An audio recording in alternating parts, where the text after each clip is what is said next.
You've tuned in to KCAA, the station that leaves no listener behind. Are you ready for a new experience? To see life from another point of view? New hope, new expression, new joy. This is your radio hour. Welcome to Viewpoint with Father John.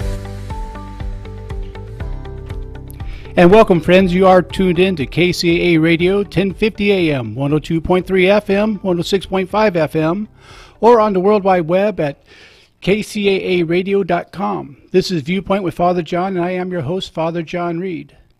By the way, you can follow us on Facebook at Viewpoint with Father John. And during the third portion of this hour, we're going to open up the lines for calls. If you want to call in, ask my guests or I any questions, or just make a comment. And that number is 1-909-792-5222. And for those who are good spellers, it's 1-909-792-KCAA. All of God's children are endowed with extraordinary purpose and ability. I'm on a quest to help as many as possible in fully realizing their divinely inspired potential. Disposing of false narrative and embracing genuineness inspires clarity of purpose. My role is to help overcome self-imposed limitations in realizing one's spiritual potential. And tonight, we're partly sponsored by St. Teresa Open Catholic Seminary, progressive, independent, truly Catholic education for ordained ministry and lay leadership. If you want more information, you call 1-800-790-7939. Again, that's 1-800-790-9739. Or if you miss that number, you can go to the show website at viewpointwithfatherjohn.com. And this is also a listener-supported program, so you can go to the website, as I said, viewpointwithfatherjohn at .com. Where are we, Carl? I don't know where we are. I think we're in Redlands somewhere. We're in Redlands tonight, yeah. So push the support button, give what you can to help keep us on the air. I want to start with a poem that has a lot of meaning to me. It's called Touch of the Master's Hand. 'Twas battered and scattered, and the auctioneer thought scarcely worth his while to waste much time on the old violin, but he held it up with a smile. What am I bidding, good folks, he cried. Who'll start the bidding for me? $1, then two, only two? $2 who'll make it three. $3 once, $3 twice. $3 going for three. But no, from the room far back, a great-haired man came forward and picked up the bow. Then, wiping the dust from the old violin, he tightened up the loose strings and played a melody pure and sweet as caroling angels sing. The music ceased, and the auctioneer, with a voice that was quiet and low, said, what am I bidding for the old violin, as he held it up with the bow? $1,000, who'll make it two? 2,000, who'll make it three? 3,000 once, 3,000 twice. Going and gone, said he. The people cheered, but some of them cried, we don't quite understand what changed its worth. Swift came the reply, the touch of a master's hand. And many a man, with life out of tune, and battered and scattered with sin, is auctioned off cheap, like to the thoughtless crowd, much like the old violin. A mess of pottage, a glass of wine, and he travels on. He's going once, he's going twice, he's going and almost gone. But the master comes, and the foolish crowd never can quite understand the worth of a soul and the change that is wrought by the touch of a master's hand. That's by Myrna Welsh, and who is an old acquaintance, by the way. Tonight I have a really good friend with me tonight. Now, normally I do my monologue during the first part, but I think what we're talking about tonight is so important, and it goes right in with the poem I just read. So we're going to have my good friend with us through the entire show. And my friend is Carl Morris from Covina, California. Carl is the founder of Puente House and national leader in sober living training and development. Carl has been a passionate advocate for recovery from addiction for more than 31 years. A successful leader in the Los Angeles business community, Carl's work serves people both inside and out of recovery, meeting needs where and when they arise. This life of service, which began in the Navy, thank you for your service, by the way, is anchored in a desire to bring the opportunities for recovery into a world saturated by drugs and alcohol, and has culminated, in the opportunity to save thousands of lives through commitment and core recovery principles. I thought you were going to give me that Hooked on Phonics series, so I could do this a little smoother. He has 2 darling children, Ryan and Madison, and they all live in the People's Republic of Covina, California. People's Republic of Covina, goodness sakes. Well, come on up and welcome on the show, Carl. Thank you very much, Father John. Appreciate it. Having a good time so far. Had a great dinner. Good. It's been a while since I've enjoyed that dine and dash type of opportunity, but it was fun. I hope you didn't. No, they know me too well across the parking lot.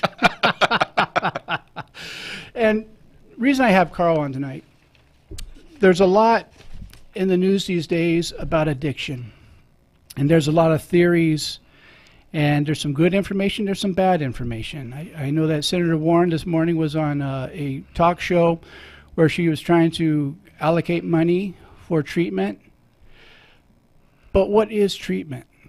You know, alcoholism and drug addiction is much more than a matter of willpower. It has been diagnosed as a disease by the American Medical Association. It has symptoms that can be treated.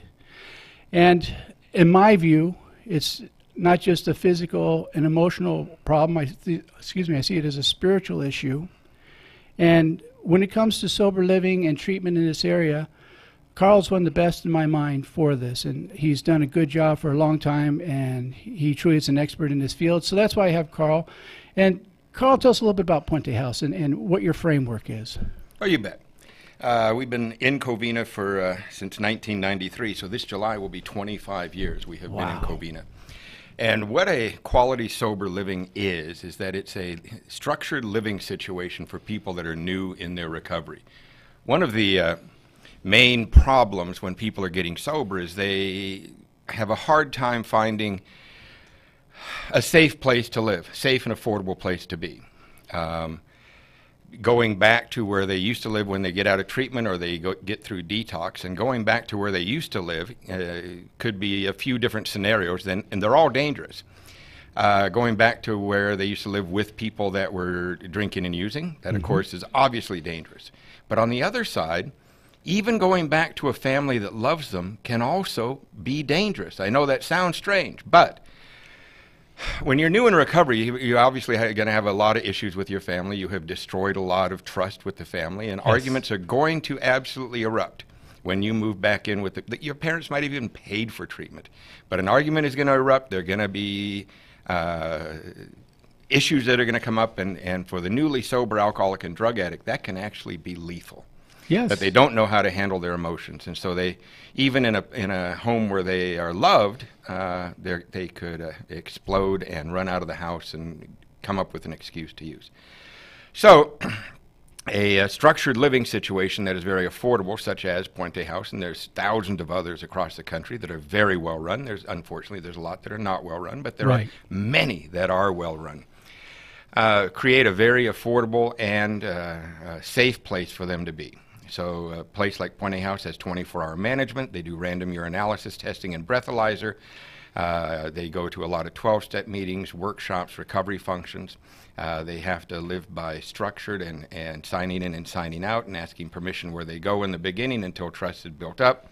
And it's more of a peer support type environment and extreme accountability. And so, therefore, they are in a place where they are accountable and they get the peer support from the other people. There's nothing like when a newly sober alcoholic and drug addict is struggling with their day. Right. Running into the informal contact with their roommate or a guy down the hall when they're walking to the bathroom, and they're locking eyes, and the guy that's in trouble looks to the other guy, and the guy that's not in trouble says, "How can I help?" Right. That interaction is absolutely magic in the recovery from alcoholism and drug addiction. So that happens a lot in sober living. I want to go back to something that you said. When in the family interaction or outside of a sober living structured environment, you talked about the excuse for going back out, drinking and using other drugs. And my experience in working with people who are addictive, and it doesn't matter if it's drugs and alcohol, if it's gambling, whatever their addiction is, that oftentimes, in reality, they really don't know why they go out. They're just pointing to find a reason because they just know they hurt. And some of the literature from 12-step for the kids, Alateen for children of alcoholics, I've seen some of their material, and there's one of the do's and don'ts, and in the don'ts it says, don't take it personally when an alcoholic blames you for their drinking. They'll use any excuse. Has that been your experience? Absolutely. I mean, and the only word to use for it is an excuse. Right. Because if you are an alcoholic or drug addict in the grip of the disease, you are going to drink and use no matter what. It's around the corner. We don't know whether it's a day, a week, or a month away, but it's going to happen unless you are actively seeking recovery. So it's not just a matter of having enough willpower to not pick up. Willpower is non-existent when it comes to alcoholism and drug addiction. It is of no avail. It's like taking a rubber band to a fight with an AR-15. Yeah, that's true. It's really of no avail. I thought you were going to say something like drinking a large glass of Metamucil and going on a 15-mile hike. Well, well, that's your sense of humor. That usually is. It usually is. Well, this is very good information. And now my experience has been if someone is not desperate, it'll be harder for them to do what's required of them. I remember Father Joseph Martin saying years ago that you can lead a horse to water, but you can't make it drink. However, you can make it thirsty. True. You expose a solution to an alcoholic or drug addict who's not quite, I love when you use the word desperate. I like to look at it as desperation is an amazing gift. Yes. We were talking about that at dinner for the alcoholic or drug addict. But many people are exposed to various forms of recovery, especially 12-step recovery, by being referred at various times in their life, and they may not be ready. They may not be desperate. That doesn't mean that is a waste of time at all. Exposing to them means that later on, at that propitious moment, remember Eddie used to call it that propitious moment, then it will come back loud and clear. And they will, when they're locked in that motel room, or they are getting the handcuffs put on them one more time, when the family is looking at them with that look, that look, they will remember, you know what? There were a group of people that I met that I believe indeed were sober. Maybe I can go back there. But again, we can't see until we can see. I'm brought to mind of the old story of this old guy. He's in his 80s, about 86 years old. His name's Hank, and Hank's going to marry this 18-year-old. And everyone's trying to tell him what a bad idea this is, and he won't listen to it. And finally, they did a intervention on him, and I'm sure some of my listeners have been intervened upon. And everybody's there, the doctor, the accountant, the attorney, the kids, and they're all trying to tell him what a bad idea this is, and he just won't hear it. Well, finally, his physician says to him, Hank, think about this for a moment. You're 86 years old. She's 18.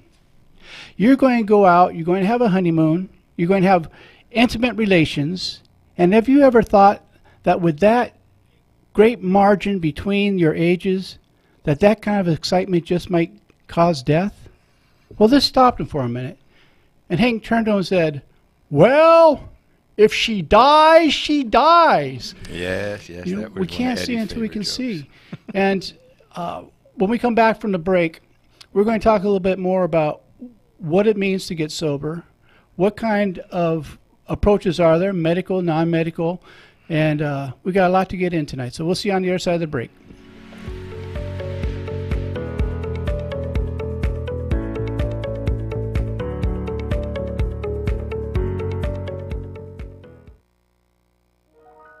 The loss of a loved one is one of the most challenging experiences in a person's life. It's hard to know where to turn to make your loved one's final arrangements. Jesse Ruiz at Personal Funeral Planning in Ontario will treat you and your loved one with the respect you deserve. Jesse served in the Marine Corps in Desert Storm and understands what it takes to provide loyal, personalized, and empathetic service to those who need it most. The families of Michael Jackson, Brittany Murphy, Ed McMahon, and many others have trusted Jesse to provide them with the highest level of service and support. To work with Jesse, call 909-762-4027, 909-762-4027, or visit their website, www.4pfp.org. www.4pfp as in personalfuneralplanning.org. Jesse Ruiz and Personal Funeral Planning, veteran-owned and operated, helping you plan a personal, lasting tribute for your loved one. www.4pfp.org. How would you like to have a large portion of your credit card debt completely forgiven, both the principal and interest? National Credit Card Relief wants to give you free information that shows you how. Thousands of people have used this program to have their credit card debt forgiven. So call now for free information and consultation. We'll give you the secret to this money-saving program absolutely free. Get eye-opening information that could save you thousands of dollars a year or a month, depending on how much you owe. In fact, the more you owe, the more you can save. All you need is $10,000 or more in credit debt, medical bills, or department store debt to qualify. Call for free debt forgiveness information now at 800-546-2909. That's 800-546-2909 to discover the secret to having your credit card debt forgiven. Call 800-546-2909. 800-546-2909. Don't wait. Call now. 800-546-2909. Locals in Loma Linda and Redlands all know and love the Family Homestyle Cafe, the home of the world's largest pancakes and the delicious mouth-watering food cooked up daily by their well-trained chefs. Sizzling thick-cut bacon, ham, and hand-pressed sausage. They take pride in the best quality, great economical values, with better portions served up with the pride of local ownership and great service. Near the corner of Anderson and Redlands Boulevard in Loma Linda, if you haven't tried out Chef Mark's Delights, you haven't had some of the best food in the area. And now, Chef Mark is upgrading his cafe and offering space for on-site gatherings, luncheons, and parties. Add a DJ for a great holiday party or luncheon, and you've got a no-fuss event with all the bells and whistles. Call Mark today at 909-478-9996. That's 909-478-9996. Or stop by the Homestyle Cafe in Loma Linda at Anderson and Redlands Boulevard.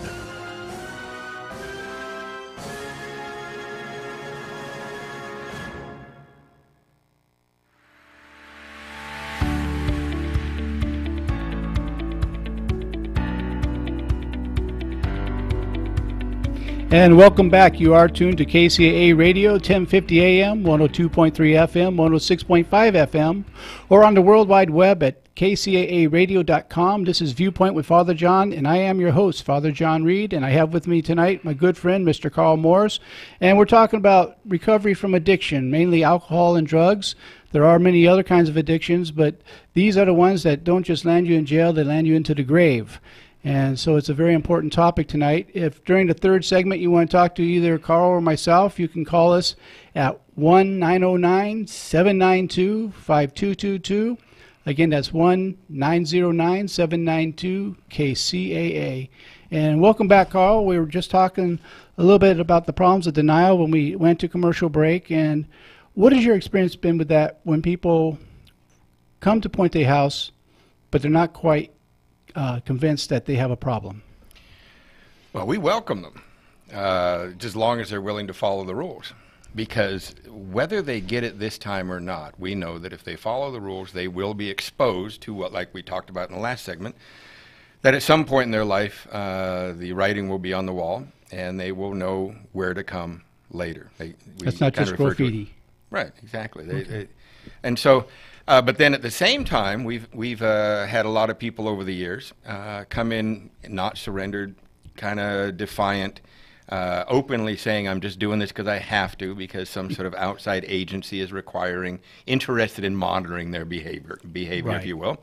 And many outside agencies utilize Puente House for that purpose. And they aren't really ready to surrender to their alcoholism or drug addiction, but by coming and doing the actions, it's an amazing thing about the human psyche or the emotions of a human being, is that when they're put into a situation where they see other people thriving and doing well, they sometimes become open-minded after the fact. They right, had no intention at the time of being open-minded to that they need to get recovery, but coming in and listening to enough people talk about their own alcoholism and drug addiction, taking actions. There's nothing like showing up somewhere every day, and right, getting out of your bedroom and interacting with other people that can open up their mind. And so that is a very valuable tool that we know happens consistently in a well-run sober living. So you make them thirsty a little bit for what recovery can be like. I know courts have had a lot of systems that they've used trying to whet their appetite, that they might have a problem, want to do something. Now, do they still have a thing called Prop 36, or did that come to an end? I believe it's still happening out there. It's not nearly what it was back in the 90s. Okay. Yeah. That tells you how old I'm getting. That I remember programs that way back then. Years ago, I did work in the field and work for different places like Valley Improvement Agency, the Ranch, which was an adolescent recovery program, live-in program, one of the only, other than Turnoff, is the only other one in the state at one time.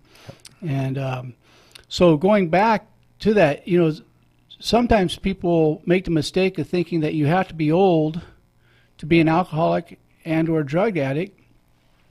And as a priest, I buried a lot of people who felt they were too young to become alcoholic. And I've seen them blow out their livers. I've seen them have aneurysms. I've seen them have heart attacks from using speed. I've seen them commit suicide because they couldn't take life sober. And they weren't cowards. They were greatly wounded. Mm-hmm. Can you speak to some of your experience in that area?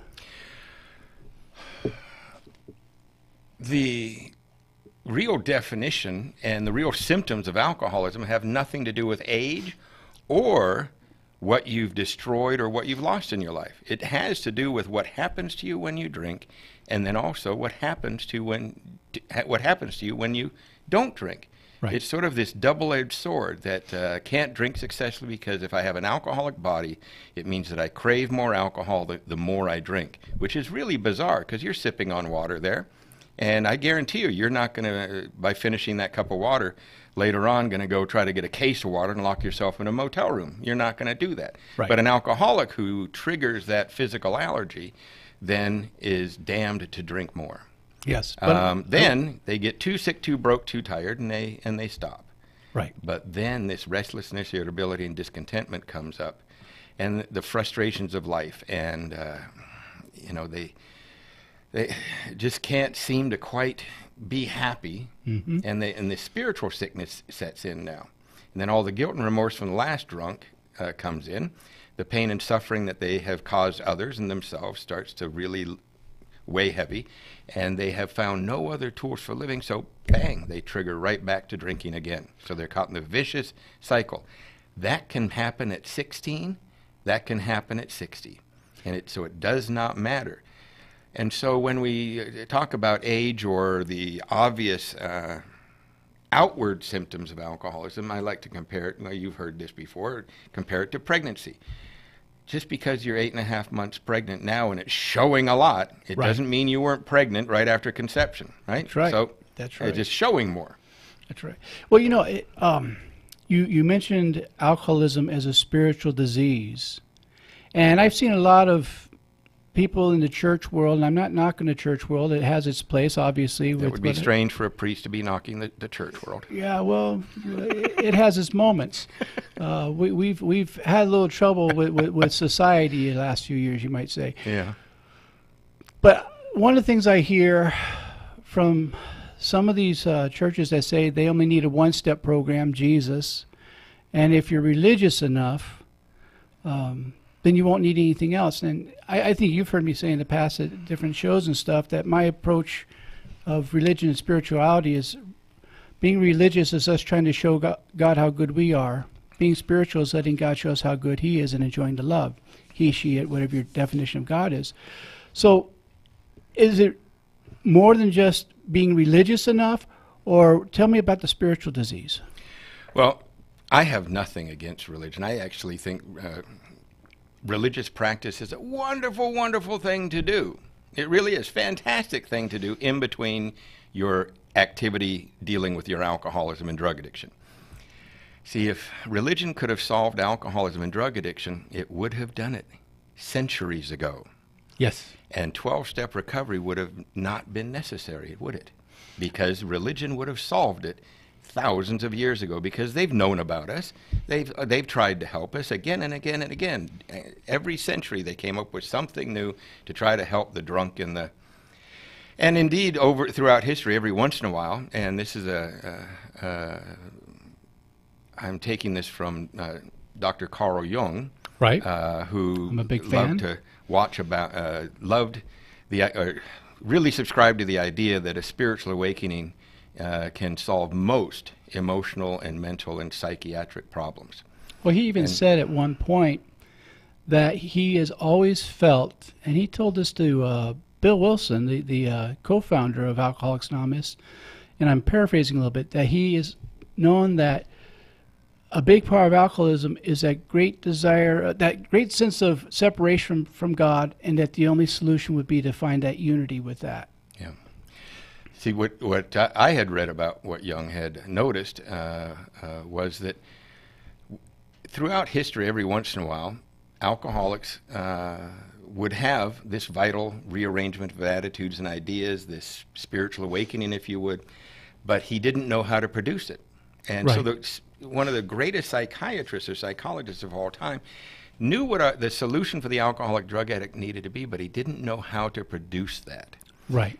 And what I have found out about 12-step recovery is that they have figured out how to mass produce that spiritual awakening, that rearrangement of attitudes and ideas, in the same way that Henry Ford learned how to mass produce the automobile so the common man could have it. Mm-hmm. That the 12-step recovery world has learned how to mass produce the spiritual awakening necessary for the common person to be able to have it. Anybody can have it now, and that's been true for 80 plus years on the planet ever since 12-step recovery came around. Can you go through a little bit about what those 12 steps are to help give some of my listeners a little understanding of what you're referring to? You want to mean to read the 12 steps? Or go through them? Well, it's first of all, it's a surrender. Okay. It's a surrender to your alcoholism, a surrender to your addiction, a full realization that you're screwed, right? It really is. And however anybody reaches that's kind of a personal thing, and right. Everybody sort of reaches that point of admission to get to that point of desperation, of powerlessness. Number two is to realize there may be something outside myself to help me. Am I willing? Am I just willing to accept that idea that maybe something outside the human experience can be the thing that I'm looking for? So not just try harder. No. Try. Alcoholism and drug addiction is sort of like quicksand. The harder you try, the worse it gets. That's a good analogy. And so then 3 is making a decision that I am indeed, they say, turn your will and life over to the care of God as you understand it, but it's really more of just turning my actions and my thoughts over to whatever represents the care of God. And really, these days with 12-step recovery, wouldn't that be the 12 steps? Sure. Turning my will and my thoughts and my actions over to the care of the 12 steps, because that's sort of like a gift from God, right? So that would work with any religion, basically. Exactly. Okay. Exactly. So then the next part is it's an age-old idea of personal inventory, where you review your past and your present and try to see what's working, what's not, and be willing to share your faults with another human being. Catholics have called that confession for centuries and centuries. Yes. Right? And so as you can see, as we're leading along here, this is nothing new. Religion has had these ideas forever. But in 12-step recovery, there seems to be a magic that happens that doesn't happen somewhere else when one alcoholic shares with another. And that seems to be the missing point, and the 12 steps also sort of simplified it all. You had to almost become a theological scholar in order to find these actions. That's true. In other religious and spiritual publications over the centuries. You really had to, right? And in 12-step recovery, they've kind of made it real simple, very simple. Right, so then you share this inventory with another, and you are able to identify the defects of character that have been blocking you from being a successful life. Right. It's really a good idea to be able to get those on paper and really understand what are the things that have been blocking me in my life. Now the next part is the hard part, going out and paying back the money. that's really a big pain in the butt. I mean, most people look at that stuff and say, man, if I knew I had to do that, I wouldn't have done some of those things, because this is going to take me 9 years to clean up. Well, yeah, clean it up. You mean they can't just say, I'm sorry, and be done with it? No. Wow. Right, and then, that's the 8th and 9th, and then 10, 11, and 12 is really where you take those principles you've just learned that have cleaned up and have transformed your life and learn to practice these things in your daily life, right? And 11 is a really, that's where you learn how to seek more, right? And spend your life seeking what's going to work for me in my prayer and meditation. And so a lot of people then branch out from the 12-step community back to the church, the synagogue, the mosque, or whatever they were raised with. Other people go on a big spiritual trek, who knows where. Right. And all 12-step recovery does is give a big thumbs up to that. Great, wherever you go, don't forget where you came from, but go far, go for it, right? And that's what's so beautiful about it, that also separates 12-step recovery from other things in the world, is that we just, no matter what spiritual ideas somebody has, we give the big thumbs up.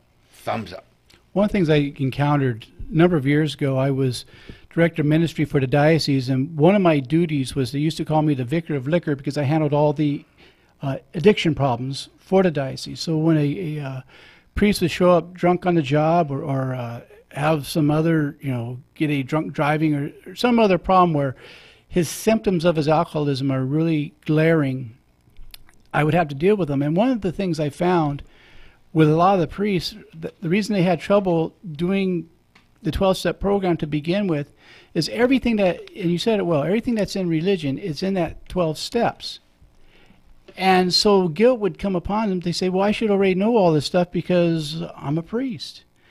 And one of my responsibilities as the vicar that handled that was to be able to help show them this isn't about what you know. It's about what you do. Mm-hmm. And one of the things that drive clergy out the most is guilt. And I found that if there's even one thing that they're not willing to get honest about, it will drive them back to drinking and drugging and other forms of behavior, things that can get them in a lot of trouble. And so that's one of the reasons I'm a real fan of that process of writing this down, finding someone who keeps confidence. And I used to get a lot of priests from other dioceses who would come to me because I was outside their circle. And even though in the sacrament of confession and reconciliation, I'm no longer allowed to talk about anything I hear in the confessional or in that setting. I usually do it in an office. Mm-hmm. They still didn't want it to be somebody that they were going to run into at a parish. Yeah. And I had a lot of Roman priests that came to me. I'm Eastern Orthodox, but I had a lot of Roman priests that would come to me for that very reason. And it's the self-loathing that is so painful. And I don't think that's exclusive to clergy. I think a lot of people who have really tried to live a good, decent life and have fallen short really suffered deeply for a job not well done. Has that been your experience? I know that many alcoholics absolutely have that experience, but then there's other ones that don't.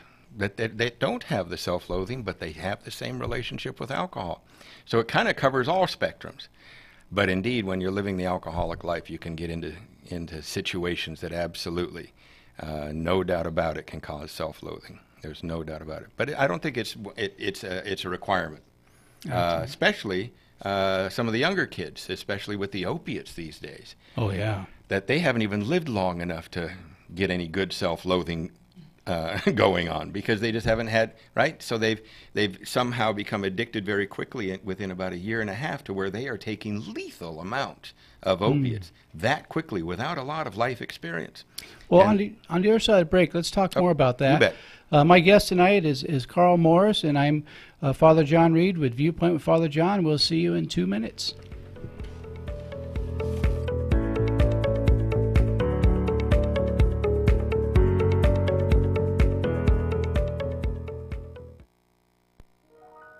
The loss of a loved one is one of the most challenging experiences in a person's life.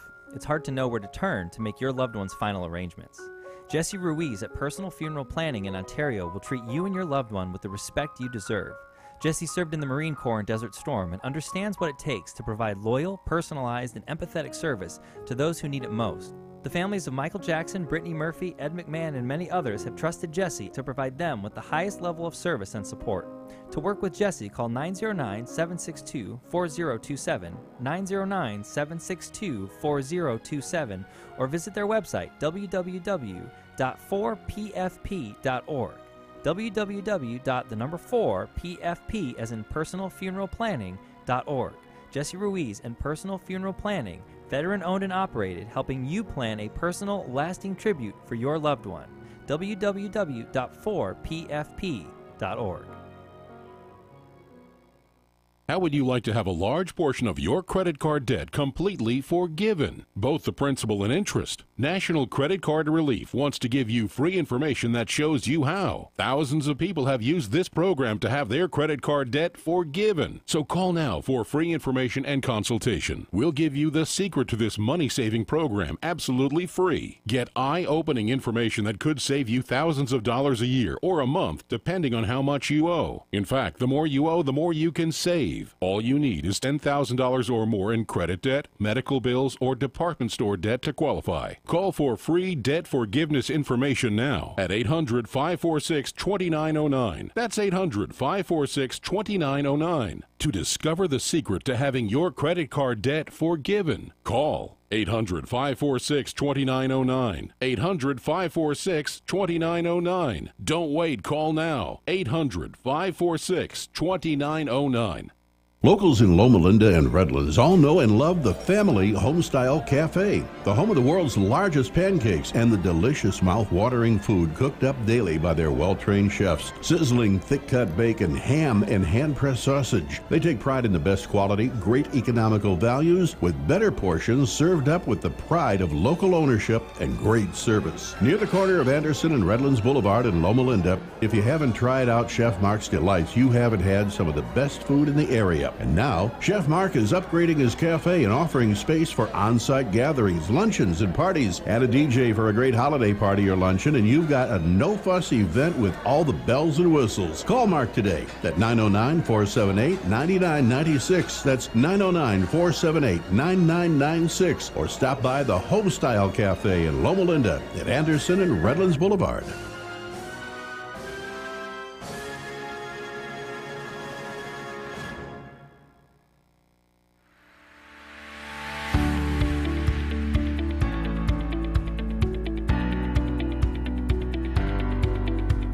And welcome back. You are tuned to KCAA Radio, 1050 AM, 102.3 FM, 106.5 FM, or on the World Wide Web at kcaaradio.com. This is Viewpoint with Father John, and I'm your host, Father John Reed. And my guest tonight is Carl Morris.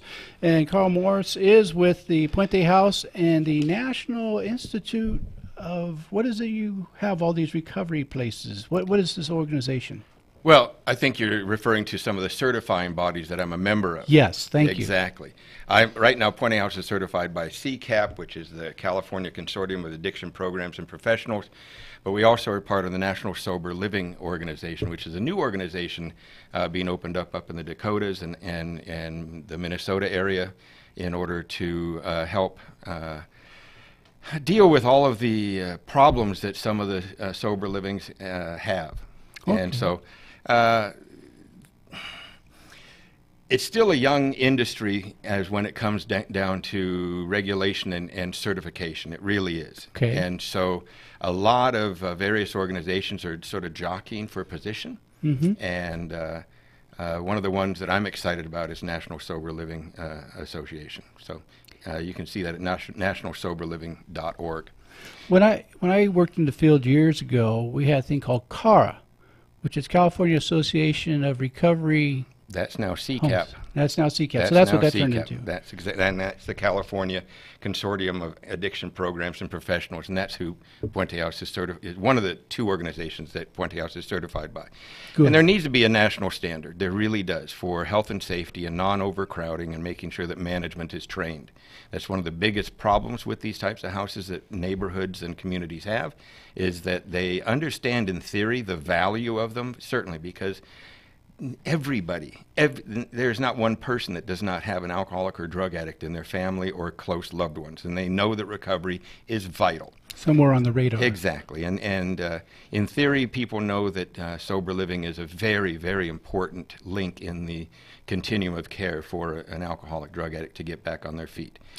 And so, but there are problem houses, certainly, no doubt about it, and communities are having problems. So these certifying and training organizations that have been here and are starting up are going to be very important in that conversation. So is there a difference, and I'm not trying to be flipped with what I'm asking, it's a sincere question. Three different levels I've heard of. There's a flop house, there's a sober living house, and there's a halfway house. What are the differences? Well, see, historically, halfway houses were actually homes that were associated with the prison system. Right. Where you would bring somebody out of custody and in sort of halfway back into society. That's not necessarily what that's not what sober living is. Sober living is a structured living place for people that are new in recovery in order to have the peer support that is necessary while they are rebuilding their lives. And that takes 6 months, sometimes up to 18 months, maybe even more.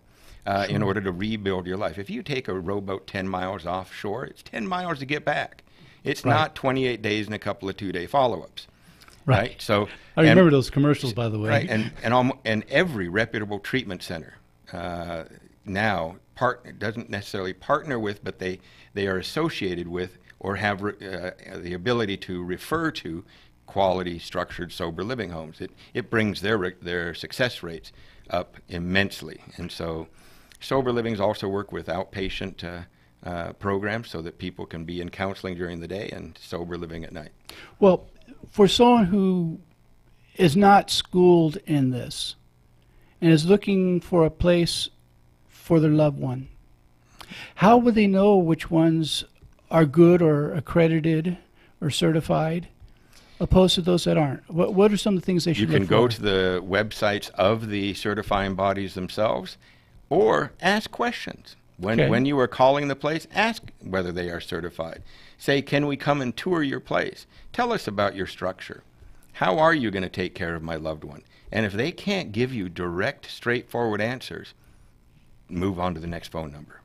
Good. That's good to know, because I have had experiences, particularly in the Pomona area, and I'm not trying to knock Pomona, where I've seen a few places open up, and it was almost like these people opened this place up so they can make some quick money, and they left some of the people just high and dry. And there was no real structure, and there were people actually drinking and using in the home, and they weren't doing anything about it because they wanted the rent money that they were getting, and it was an outrageous price at the time. Yeah, and you did not describe a sober living right there. You described the third category, flop house. Thank you. That's what you just described. There's a huge, huge difference. There are people that get into this for the wrong reason. There are other people that get into running sober livings for the right reason, but they don't know how. And that's what the trainings that are so important for. I've been training people for 20 years. I've been, running 6-hour training seminars for management and owners for a lot of years. Number one, that can weed out people that think they might want to get into it. Then if they go to a training, they find out, you know what, there's a lot more to this than I thought. Right. But then the other people that really have it in their heart that they want to do it, then they at least know what to do, how to deal with the city, how to deal with the neighbors, how to have a good neighbor policy, how to be a valuable piece of property on that block. That instead of being a problem, they can become the most valuable asset they got if it's done properly. That's good information. Now, what about for people who are dual diagnosis? And for my listeners who don't know what that means, then in addition to alcoholism, they have a psychiatric diagnosis other than addiction, like schizophrenia, bipolar, schizoaffective. Well, I'm not a doctor, and I really feel a little bit apprehensive to even talk about it. But you label two different categories that are very different. Schizophrenia and bipolar. Yes. That are two very different. Most sober livings can deal with bipolar because if it's not a dominating feature of their personality that blocks them from being able to function on a daily basis, they are absolutely appropriate to be in a good quality sober living home.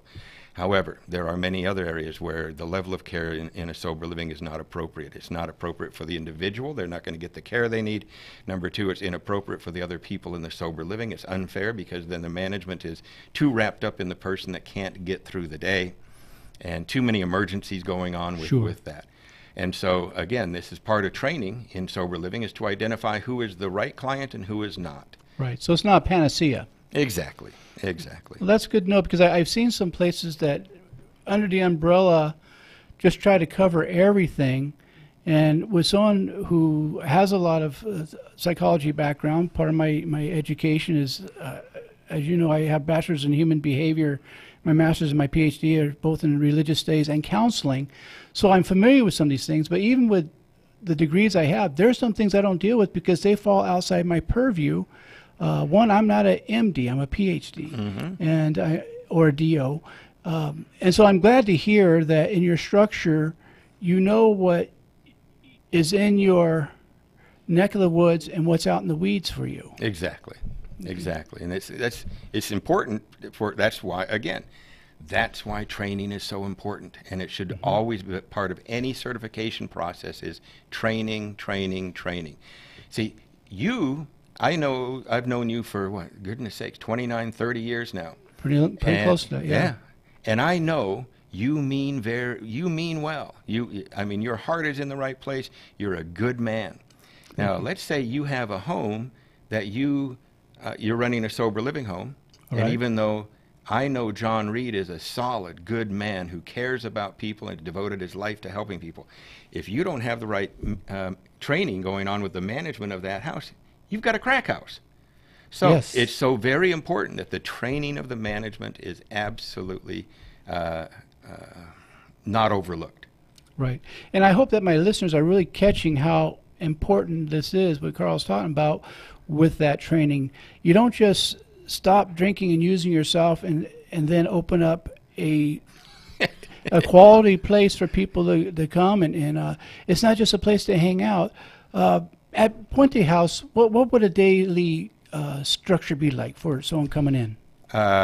They would go to a morning attitude adjustment 12-step meeting. They would then have to get their chores done by 9 a.m. in the morning, and so their bedroom is clean, and their outside chore is completely done. So the house is it's described as, by 9 a.m. I want a grandmother to stop by to be able to see her grandson and be happy with where they live by 9 a.m. Yeah. That's the idea. So clean out the outside along with the inside. Exactly. Now, if the later in the morning is if they are at a stage where they're looking for work, that they do go out and put out a couple of applications. If they already have a job, they go off to work. If they're not at work yet, then there'd be an 11 a.m. 12-step meeting that outsiders come and volunteer to do at the facility, and then again out looking for stuff in the afternoon or working. Or going to the gym. Everybody at Puente House is automatically a member of Fitness 19 gym, because mind, body, and spirit are all an important part of recovery. And then they would go to nighttime 12-step meetings. So it's really completely centered around 12 steps. Because if you're in a sober living, what should be the paramount focus of your life? Certainly not what car am I going to get next, or, you know, it's important to focus in on getting a job, but that's secondary or tertiary. The first part of focus is 12-step recovery. I got to get sober. I've got to build a firm foundation. So they go to a lot of 12-step meetings. Well, with all that 12-step, are you sponsored by Alcoholics Anonymous, Narcotics Anonymous? No, not affiliated in any way, shape, or form. That's a very important thing to point out. The no treatment center, no recovery homes are affiliated with Alcoholics Anonymous in any way, shape, or form. That's good information, because I think sometimes people can get the wrong idea with some of these places that pop up, that somehow this was an AA program. No. And so I'm glad you're speaking to that, so people know if someone tries to tell you that, they're telling you a lie, get out of there. Exactly. Okay. Exactly. So this is very good information. And again, we have a few more minutes. If anyone wants to get in a quick call at 909-792-5222. My good friend Carlos is manning the phone and looking at me like I better take the call if he takes the call. So again, tell us how we get in touch with you, people who want to know more. We have a website at www.puentehouse.org. That's Puente, Spanish for bridge, House.org, puentehouse.org. We also have a phone number of 800-494-9844 or area code 626-967-1819. 626-967-1819. Now, I want you to know how impressed I am, because just when I give the station phone number, I always have to look up by where Carlos is, where he has a sign for me, this is the number, don't screw it up. And you did that just right off your memory. I'm really impressed. Well, I've been at it for 25 years, John. Yeah, you've been around. And I have known Carl Morris personally, and I can vouch for his character. He's one of the good guys, and that's why I'm thrilled to have him here tonight. If you are seeking help, if you want answers for yourself or a loved one, I really recommend Puente House and anyone that they would recommend, because if they're full, I know that they have people that they can help refer you to. You know, I hope you'll come back again and we can talk more about this sometime, because I'd really like to talk more one of these nights about getting sober and not using medication to get sober, opposed to getting what I call a soft detox. I can give you a layperson's idea about that. Again, I'm not a doctor, but right. I'm willing to enter any conversation.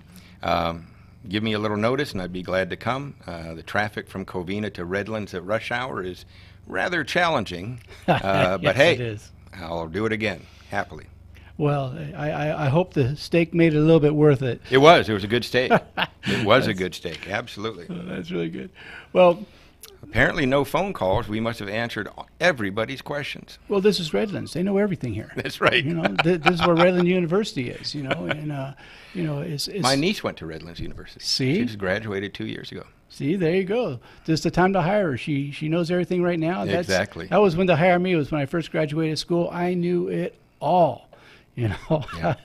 But someone once told me I had become a walking encyclopedia of useless information, and they told me that degrees are on a rectal thermometer, and you know where they put those. And I think that was our old friend Eddie. I think it was our old friend Eddie. I Eddie- miss him. I Eddie's miss him a lot. a friend that was a good example of what it is to be a good man to Carl and I, and just a fun guy to be around. Well, you've used up another hour with me this week, and it's been a pleasure having you with us. And I want to thank my friend Carl Morris for being here and educating us on sober living. I'll be putting his contact information on our website tomorrow at www.viewpointwithfatherjohn.com.